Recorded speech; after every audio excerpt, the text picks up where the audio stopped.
How much knowledge do you think exists in the world today? Is there any way to even begin to measure it? I think probably not. No single human being is capable of knowing everything. We're fed via media too much information, I think, as it is. We see too much. We hear too much. And we talk too much. When I was in the Army, I had a secret clearance.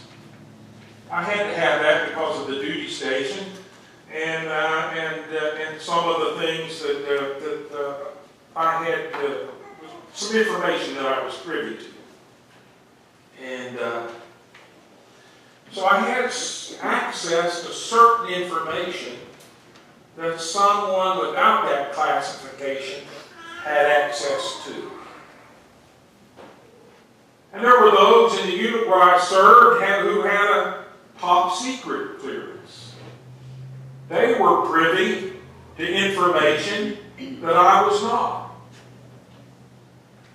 I wasn't offended because of this. Who knows? I might have been relieved. You know the old saying, sometimes ignorance is bliss. Sometimes it is. Sometimes the more knowledge you have, the more responsibility. Sometimes ignorance is just bliss. When the government or the military believes that certain information is extremely sensitive, the files are placed under severe restrictions. And access to the information is only it's restricted to a few people on a need-to-know basis.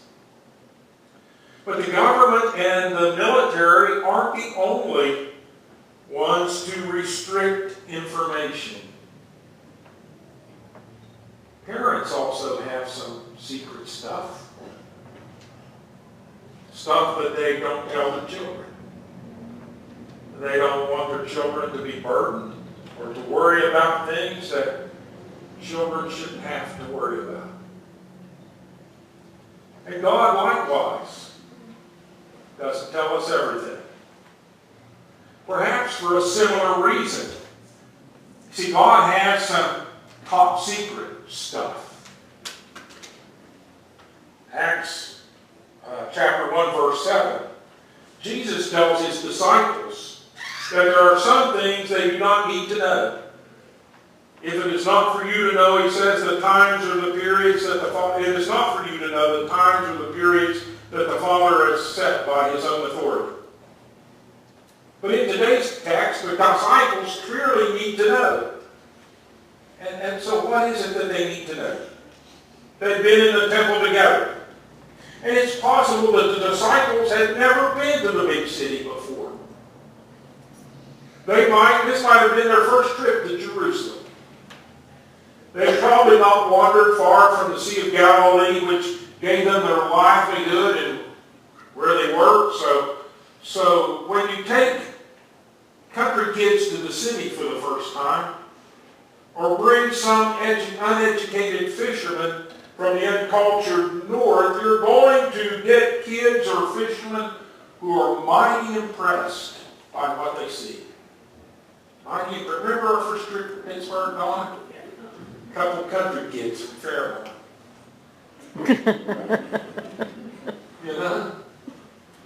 What can I say? All of the disciples were impressed. Look at these buildings. They're so cool. Look at this temple. Look at the size of the granite blocks. Wow. And no wonder then, as they were leaving the temple, some of the disciples remarked on the beauty of the temple, expressing amazement at the size of the stones used to construct it. Look, teacher, what large stones and what large buildings. But Jesus wasn't impressed. Of course, he'd been to the temple before and had even held a seminar there at the age of 12 for some of the most learned rabbis of the country. Jesus told the disciples that the temple was just a heap of rocks. Oh, you know was, yes, these buildings and stones are huge, but I'll let you in on the secret. The day is coming when not a stone will be left untouched. This place is going down. After this comment, the disciples of Jesus continued on their way, but when they reached the Mount of Olives, four of the disciples, Peter, James, John, and Andrew, took Jesus aside, away from the others. Perhaps they thought that the other disciples didn't need to know. And they asked him privately, tell us when this will be, and what will be the sign that all these things are about to be accomplished. And surprisingly, Jesus agrees with them to a point. At the end of this chapter, Jesus reminds them that about that day or hour when the heavens and the earth will pass away, no one knows. Neither the angels in heaven nor the Son, but only the Father. So Jesus begins to share with them what he does know and what he feels that the four disciples are ready to hear. What does he say? What does he mean? Our reading this morning, as Ralph said, is only a small part of what Jesus shares with them. And so here's how he begins. Beware that no one leads you astray. Many will come in my name and say, I am he, and they will lead you astray. When you hear of wars and rumors of wars, do not be alarmed. This must take place, but the end is still to come. For nation will rise up against nation, and kingdom against kingdom. There will be earthquakes in the various places, and there will be famines. But this is but the beginning of the birth pangs. So what do the disciples need to know? What do we need to know? We need to know that false shepherds exist. False shepherds are always looking for sheep to fleece. Their selling point? That whereas most of us are on a need-to-know basis, they aren't. They let you know that they are among God's inner circle. They've got special, secret knowledge that the rest of us don't have. But they prove that we, too, can know what they know. Be cautious, Jesus says. Be cautious. What you need to know is that no one knows more than you do right now. And he will later say, as I shared with you a few moments ago, that he nor the angels know what is known only to God.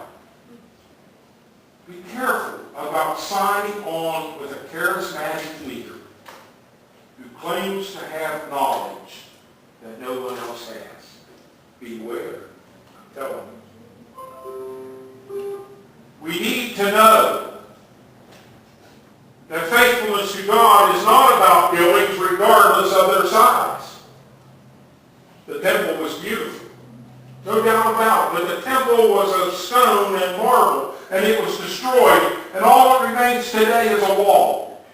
Yet the church of Jesus Christ is alive and well. You know, we may worship in buildings, but God does not live in buildings. God does not live in buildings made by human hands. God dwells in the human heart, not in this building. We need to know that our faith is linear. In other words, our faith is not circular. Life doesn't keep going round and round in meaningless and repetitious suffering and despair. Rather, it is heading toward a culminating point, a point about which we know very little. There was a beginning and an end. God didn't create us in the world in which we live to languish indefinitely with the consequences of sin. God is a God of history. God is going to wrap things up. This is our hope. Jesus told his disciples that when the temple comes down, it's not the end, but the beginning of the birth pangs. The end is still to come, and then a new beginning. We need to know, Jesus says in verse 7, that there's no cause for alarm. Sometimes, when everything is falling apart, when everything is coming down, things really are, for the first time, coming together. I remember Donna and I, as a young married couple with good health and our lives before us. Our health has deteriorated some now from what it used to be. And there are more years behind us than there are years ahead of us. I remember my dad at age 40, full of life and health. I remember my dad at my age, racked with cancer.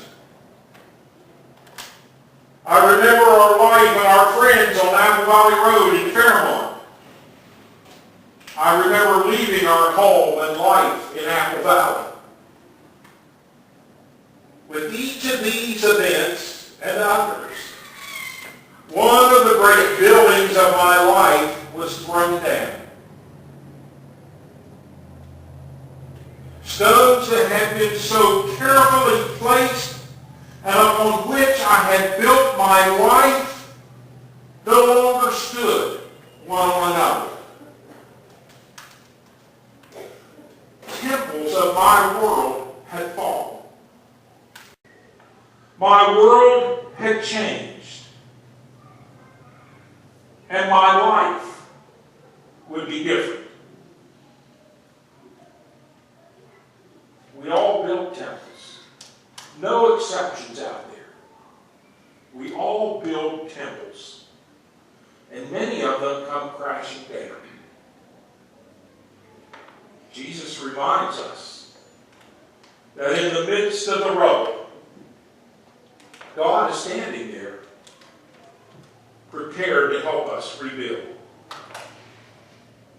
What are some things that we don't know? I found some crazy things this week, and here's just a few examples of some of the crazy things I found that we don't really need to know. At the end of World War II, did you know that the Russians partied so hard that the entire city of Moscow ran out of vodka? Now, we don't need to know that, do we? I mean, what are you going to use with that piece of information? Where are you going to use it? Did you know that you once held a world record when you were born for being the youngest person on the planet? And we don't need to know that either. Not really. Did you know, and this just happened recently, I remember seeing it on the news. Did you know that more people die taking selfies than from shark attacks? Yeah, some guy there was someplace, his girlfriend or something, he's backing up taking a picture, fell over the cliff. You know? And we don't need to know when Jesus is coming again. If we did need to know, we'd have been told. It's top secret. It's top secret. And we don't need to know what's going to happen tomorrow. If we did, we'd have been told. Matthew 6:34 says, "Do not worry about tomorrow, for tomorrow will bring worries of its own." Goodness sakes, folks, today has enough troubles of its own. I got enough troubles today that I'm even worried about tomorrow. So what should we do? Here's what we should do. First, and therefore most important, keep calm, go deer hunting, and get ready for Thanksgiving. And don't forget the cranberry sauce.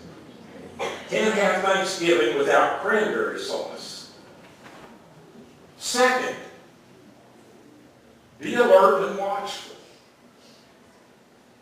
Be alert to suspicious behaviors. Objects that seem out of place. Anything that seems wrong. Jesus too tells us to keep awake.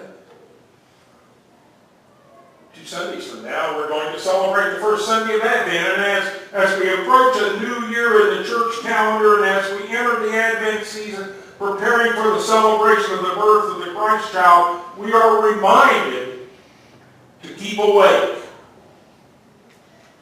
Let's watch the way we live. Let's prepare our hearts for the day-to-day demands of living. Let's be in a state of readiness. Let's pray with me. Hey God, we know that you keep some things close to the vest, God. Let's keep them top secret.